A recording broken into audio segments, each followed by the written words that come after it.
Salam dostlar. Bugün tarihin gedişatını kökünden değişen, imperiyaları yıkıp yerinde tamamıyla yeni bir dünya nizamı kurmaya çalışan, ziddiyetli bir simadan, Vladimir İliç Lenin'den bahsedecek. Bu sadece bir biyografiya değil, kan, ideolojiya ve büyük ambiyasiyalarla dolu bir epopeyadır.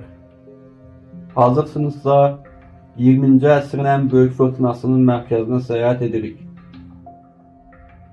Her şey 1870. ildə Volga çayı sahilindeki Simbirsk şehrinde başladı.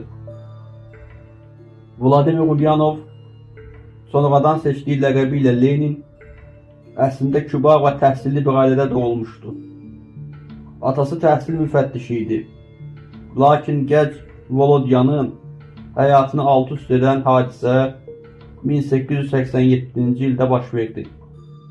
Böyük qardaşı Aleksandr, Çar 3. Aleksandra qarşı suiqəst cəhdində günahlandırılaraq edam edildi.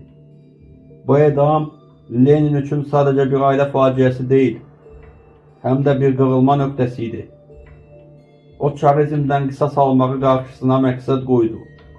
Lakin qardaşının fərdi terror metodunu deyil, elmi və kütləvi bir hərəkatı, Marksizmi seçdi. Universitet illərində qadağan olunmuş kitabları oxuyur, sürgünlərdə nə etməli sualına cavab axtarırdı. Soyuq Sibir sürgünündə o sadəcə bir məhbus